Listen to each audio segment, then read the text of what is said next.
Good morning, everyone. I can see some fabulous names. I'd love to see some more faces. I encourage you all to turn on your camera. We don't care if you're in your pajamas or in the car even. Morning, Kellyanne. Morning, Bettina. Hello, Tanya. Lisa. Hello, Kathy. Good morning. Thank you for joining us this morning. I can see a couple of you are just connecting to your audio. Hi, Gina. How you going? Hello. Please do feel free to put on your video cameras. We love to see your smiling faces. So welcome, everyone. My name is Natasha Milani. I'm the CEO of South Australian Leaders, and I'm really excited to have this very participatory conversation with everyone today, centered around and celebrating International Women's Day, which is next Tuesday on the 8th of March, with the theme Breaking the Bias. I really wanted to thank our panelists for joining us this morning. And just before we get started, the chat box is open, so you're welcome to use the chat box and put any questions that you have into the chat box. And we are recording this session as well. Just wanted to let everyone know. So we're going to start just by getting our panelists to introduce themselves, and then I'm going to go and get each panelist, including myself, to share a leader's insight with everyone around the theme Breaking the Bias. This is just a little nugget for you all to take away and share with one another.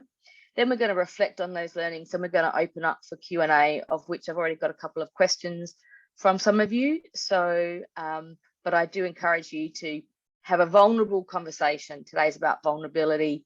There's an opportunity to learn and share from one another, and there's definitely 100%. We're all here because we want to support one another and build this great energy amongst us. So I'm going to now introduce panelist number one, Anjani Amrit. Good morning, Anjani. You're in Byron Bay. I know that's an area that's been flood impacted, so thank you for joining us. And I'm going to hand over to you to introduce yourself.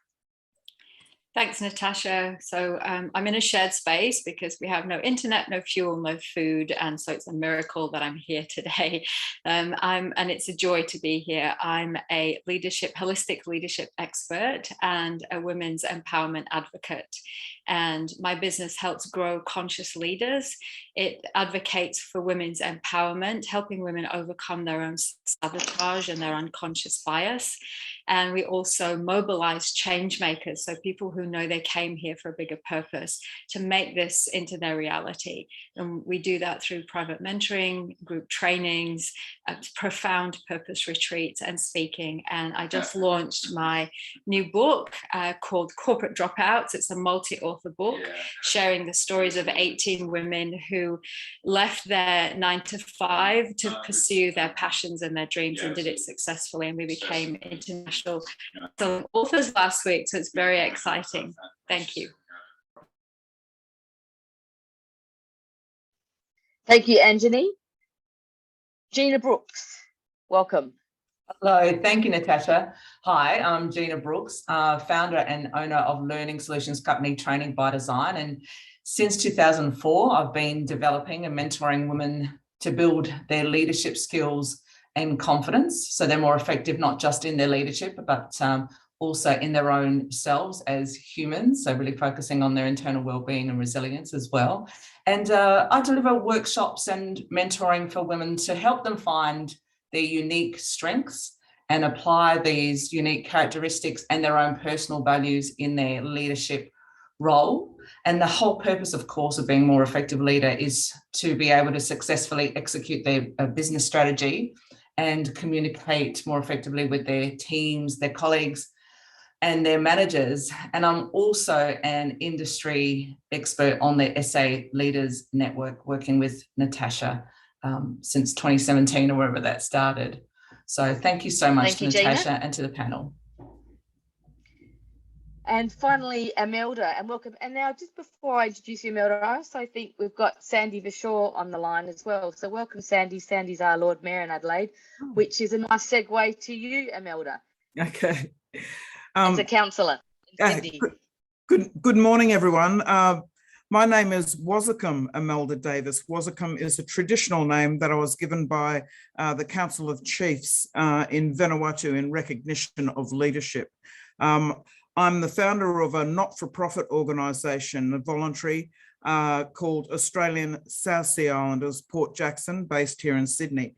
Port Jackson is the colonial term for Sydney Harbour, as we know it. And I guess the advocacy work I've done for the last decade in giving up my federal and state government jobs, I've been very privileged to work in areas of Indigenous capacity building and community development.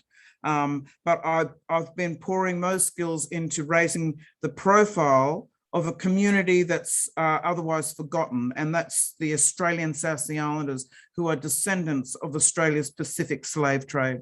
There were 60-odd thousand of us brought here, and mainly on the Northern Rivers, Anjali, where it was a huge community that migrated away from Queensland control when the White Australia policy come in.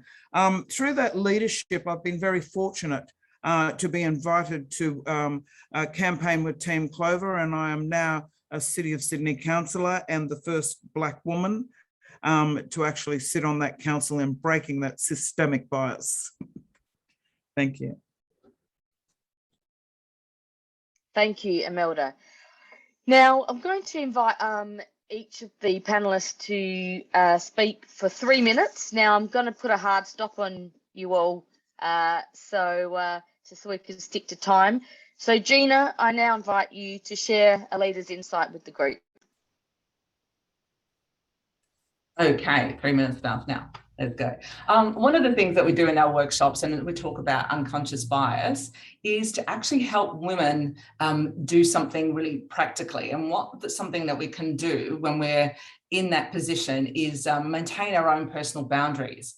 So when we're in a situation where the thoughts, ideas, or behaviours around us doesn't quite sit right with our own values, or even with the organisation's values, you know, one of the things about being a great leader is having that mental toughness and staying true to yourself and having clarity for you and those around you about who you are and what you stand for, and really calling that out when it needs to.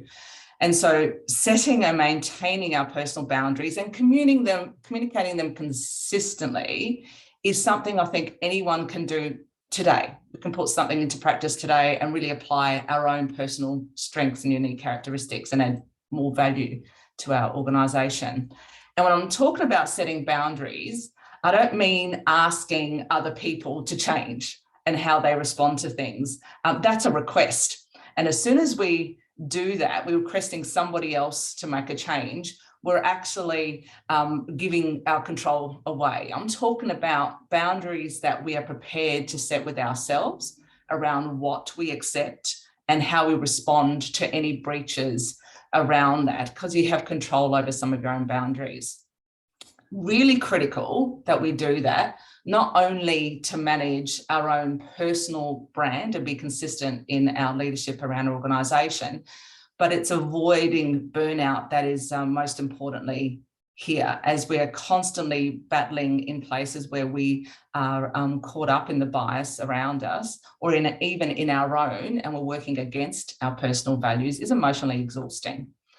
So there's 3 examples of this that I wanted to bring up. First of all is really putting some personal limits and protecting yourselves when your line's being crossed in 3 different ways. One of them is around our physical, our personal space and touch. And one of the common ones at the moment, thank goodness for COVID, is I don't shake hands. So someone comes out with, hi, and I go, hi, how are you? So making that physical boundary with ourselves, or putting ourselves in an office or working from home when we need to be with ourselves.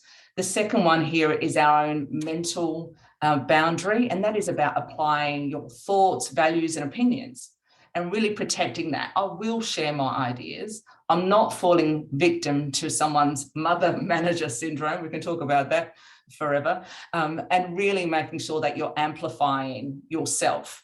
And the third one is our emotional values and our emotional boundaries. Most important one here, I think, is that we're not allowing other people's moods to influence our own. And that means not taking things personally when someone disagrees with us, saying thank you for your feedback, and choosing how you respond and what you take away from other people's feedback.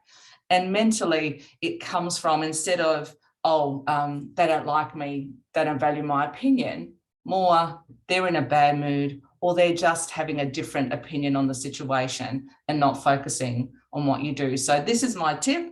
Take one of those away, find Thank you, Dina. one of those boundaries and put that into practice today. Perfect. Great practical advice there. Imelda, I welcome your leader's insight. Okay, thank you. First of all, I should have started by acknowledging country. I'm on Gadigal country here in Sydney, one of the 29 clans of the Eora Nation. Elders and their contribution, continued contribution to our communities, always was, always will be Aboriginal land. And my apologies to any Indigenous people on this call in not doing that earlier. I think, look, for me personally, and yes, I'm in this leadership role, and I've been very fortunate to surround myself. I think surrounding yourself with like-mindedness and having those that you can, I guess, call on in terms of people such as those on this call today.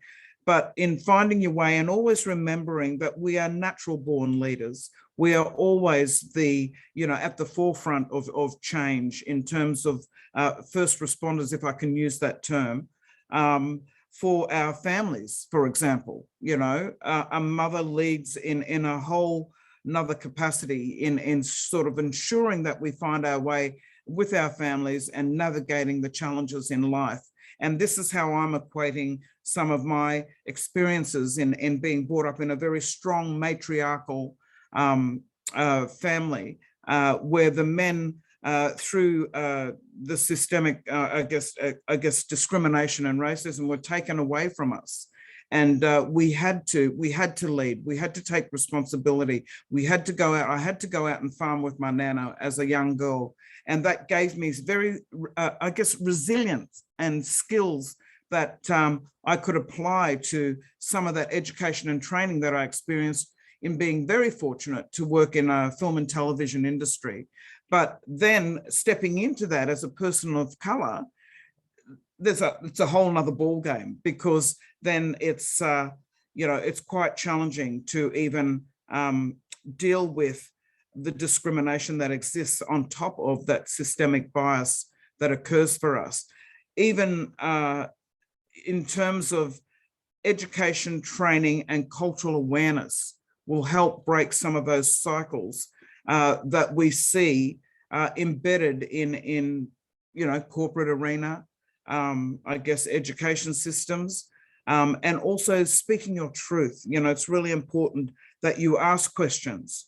Don't be afraid. I was very much someone, and people are like, you're a counsellor, like WT, like, where did this come from? Because all my life I've sat and I've observed people, and I've always looked for, I guess, my time to shine, if that makes sense, and an opportunity to advocate for the forgotten people. And ever since I made that step into that space and making sure I felt secure with the good people around me, it's sort of flourished. But I did, we have to remember humility is a huge factor in leadership, and it's really important that we listen, because you don't. Thank you, Imelda. Okay. I love that. Let's just That's a great point. Listen, I just think that is lovely. I didn't mean to cut you off. No, that's okay. I too are so remiss of me not to acknowledge the traditional owners of the Kaurna peoples, the lands that we are on here in South Australia. So thank you for that, Imelda. Anjani Amrit. Thank you. So I'd also like to acknowledge the people of Bundjalung country from where I'm beaming in from today, and their elders past, present and emerging, and their constant connection to land and waters. So I want to talk today about my leadership. Talk today is going to be about our own unconscious bias, and it's something that isn't really talked about. It's not something that we hear about much in the press or in the media, and it's something that can help us become much more empowered as women in the world. So what am I talking about here? There's a big challenge for women in, we tend to think that we have two options when it comes to our leadership: leading in our communities, leading in the corporate world, even leading in our families. But particularly in the corporate world, we believe that we have two options. We be like a bloke and we beat them at their own game, or we go meek and we just, don't speak up. We stay out of the spotlight, and we think that's us being humble. And it's not, it's false humility. And I love what Imelda said about humility. It is important, and it's important that we know what that is. So the challenge for women is our own unconscious bias. And Dylan Alcott talked about this in his speech of Australian of the Year, when he said he challenged people without disabilities to look at their own unconscious bias about what they thought people with disabilities were capable of. And he said, look, they're capable of much more than what you think. And that's my message to women today, is you are capable of much more than what you think you are. So how do we navigate this? We have to, first of all, go inwards, and I call it an inside job. We have to look inward at what our own thoughts are telling us. What are we saying to ourselves that's negative, that's limiting, that put ourselves down? And we have to out this. We have to kind of out ourselves and look at, where am I following other people's agendas rather than my own? And so an example of this is, I get a lot of this for women that I mentor. These women, they'll say, well, my parents told me, or society told me, I needed to leave school, get a good job, and now I've got a good job, and I'm also running a family, and they're exhausted and they're burnt out. And it's helping women follow their own agenda. So beating their own unconscious bias, letting go of that own negative self-talk. I'm not good enough. I don't have the skills. Oh, I've just come back after having family. No one's going to employ me, or I can't follow my purpose. I won't make the money. None of this is true. So we have to start believing in ourselves and then following our own agenda. So taking time to reconsider what success looks like to us as women, because it's not the same as what success looks like for men. It's a very different path. And I've helped lately a lawyer turn to become a writer, following her passion.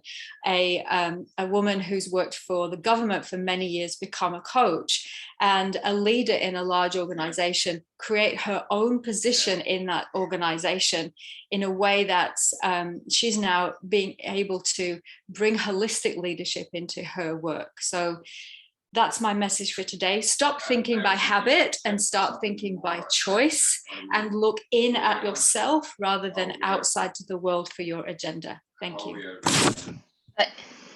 Thank you, Anjani. As you can, everyone on this call can see, I'm privileged to be surrounded by so many amazing women.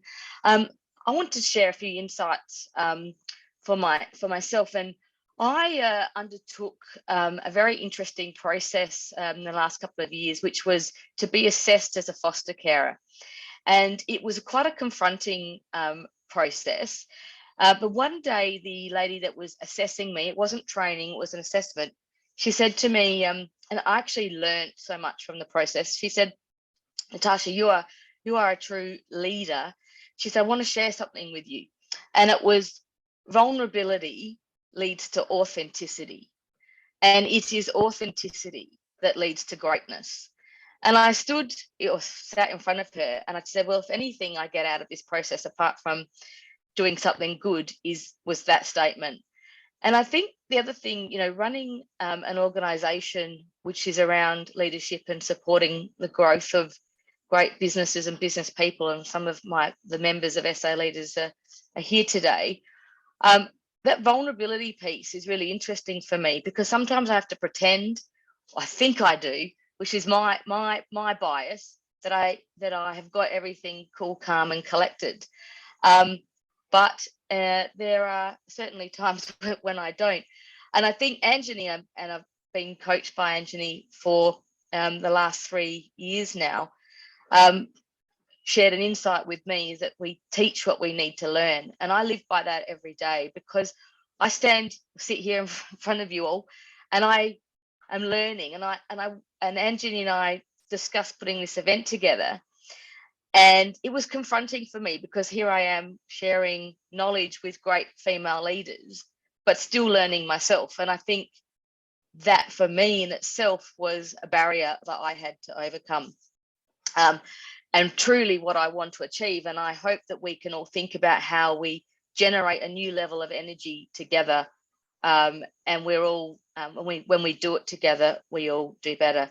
And one other final tip I'd like to leave, a learning of late, is that I think sometimes we set our goals around what society thinks should be the pathway.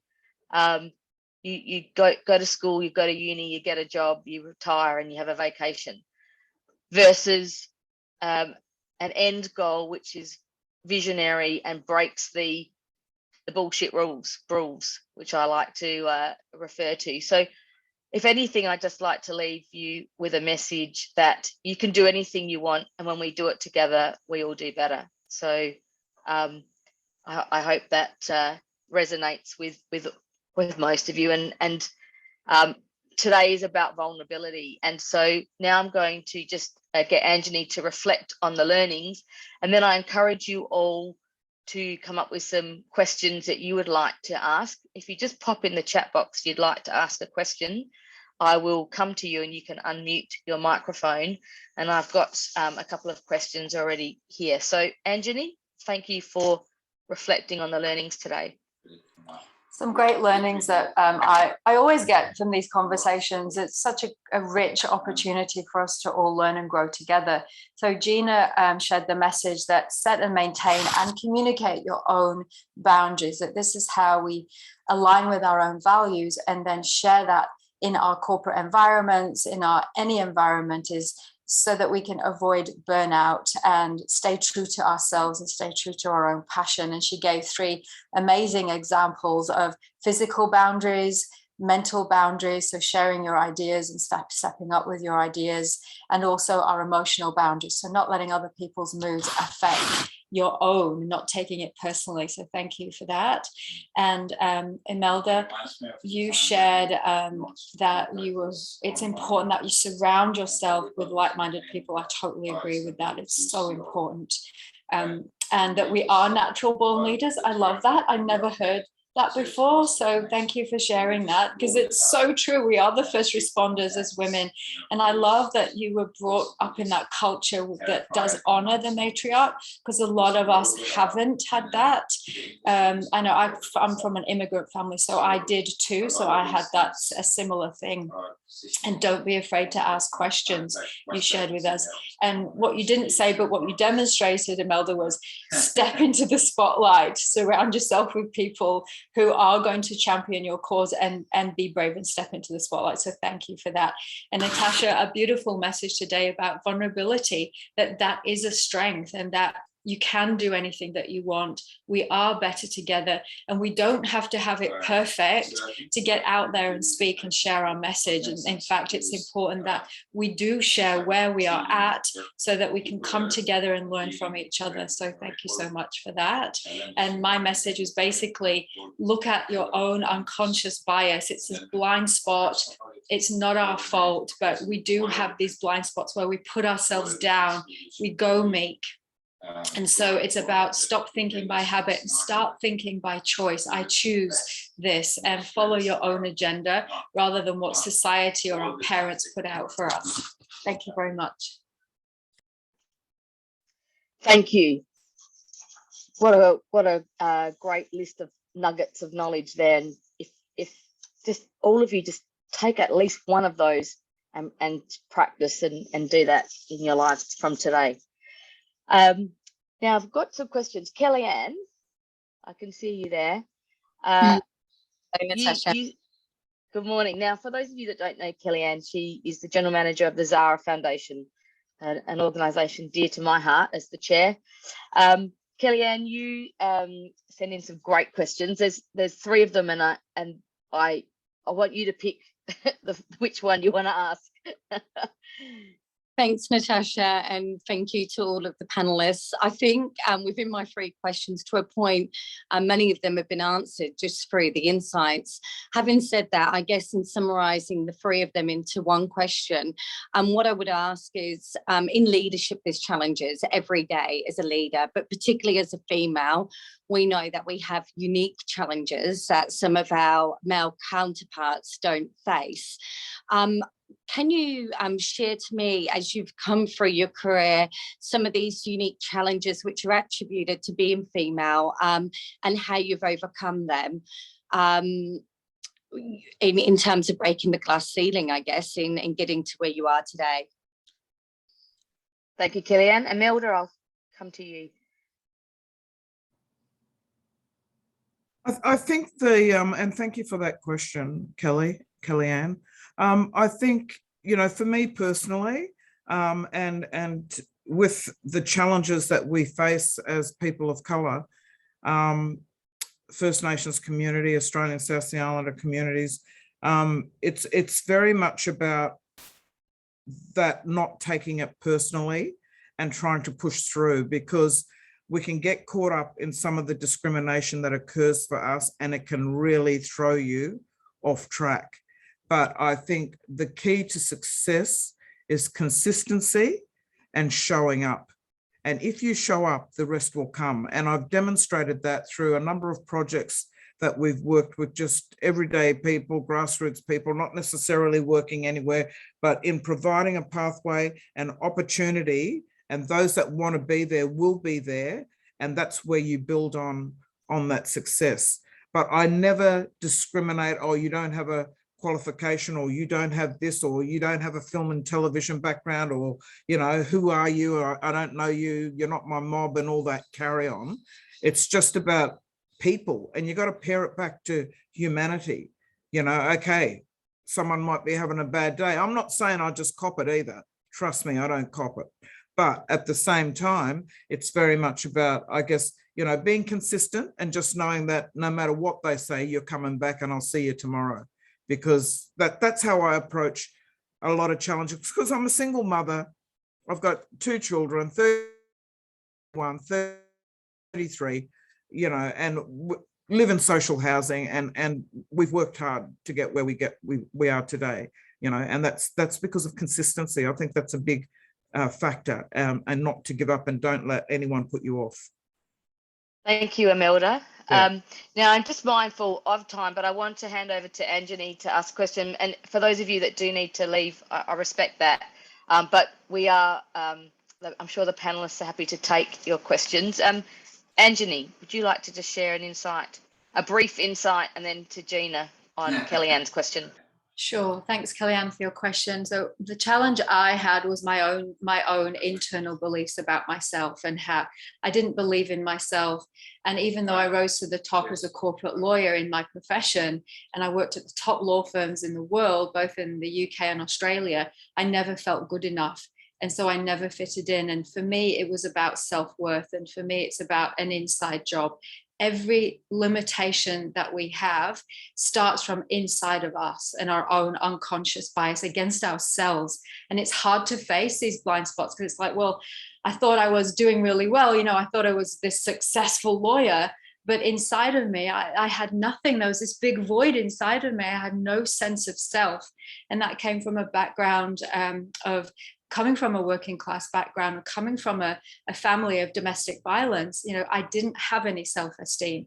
So I worked on that internally. And I say to many women that I work with, grow yourself inside first, and then you can overcome any barrier. Thank you. Gina? Yeah, very similar to a lot of those things. As I deliver leadership workshops for a lot of different people, quite often they're very male dominated, surrounding with a lot of men in the same room. And one of the things that I seek to do constantly is really amplify women's voices. And so often what will happen is that, you know, a woman in that sort of environment may have made a mention or shared an idea, and maybe it's then brought up again, but in a male voice, and it's championed. And so I would often go, oh, thank you, John, for that, for amplifying Jill's idea around, you know, whatever that situation must be. Now, I do that for myself. I have to remind myself that whatever room I'm in, I belong there. So there's some internal working I'm constantly doing. I belong here. I'm here for a reason. When you hear those little niggling self-doubts, I want to come that way. But I think amplifying when I see bias in action, I find I've got to, you know, share what I preach and sort of model the way a little bit. So I take on that responsibility to model that. But I think we can just all do that for ourselves and other women around us, is amplify those voices, call out in a very respectful way. I think that's really important that we do that, because most of that is unconscious. Most of that people aren't realizing that their thoughts, behaviors, and the way they're responding is biased in that way and disadvantaging to people. So that is my little takeaway from that, Kellyanne. Thank you, Gina. I think everyone, we all need to be really mindful of that little voice in our head, because sometimes it can lead our true us astray. And so just remind everyone of that. Are there any other questions from the group? Tanya, Kathy, Lyndall. Hello, Lyndall. How's your business going? I hope going well. Bettina. Well, if there's no other questions from the group, I'd like to thank. Bettina, did you have a question? No. I didn't have a question. I was just going to say that was great insights, and thank you so much to everyone. Yeah, that self-talk, that's the biggest thing that I took out of today, that self-talk is so important, that it's positive self-talk, back yourself, and have compassion for yourself as well. Thank you. Thank you. And I hope that really just puts a little hop, skip, and a jump in your step today. That's really what I want to achieve out of this morning. So thank you. Thanks everyone for joining us. It is about celebrating women. We are all amazing. And I really thank also the women in the SA Leaders Network, because you bring such a gift to the community. So thank you, Anjani, for workshopping this idea with me in the first instance, and also giving me the courage to actually executing, because an idea is nothing if you don't actually execute it. So this recording will be available, and please feel free to reach out if you'd like to connect with any of the panel, and have a great Friday. Thank you, everyone. There is a questionnaire going out to everyone as well. So, and we're looking to put more of these on. So we want to hear from you. What do you need? What would you like? As well as this poll. So please fill out the poll, but we are also going to be emailing you a questionnaire. It's very short. It'll take you less than 1 minute to fill out, but we do want to hear from you so that we can support you with whatever challenges you're facing, whatever obstacles you've got going. We're here for you. So we would love to hear from you with that questionnaire. Thank you. Perfect. Please fill in the poll, and we'll see you soon. Bye.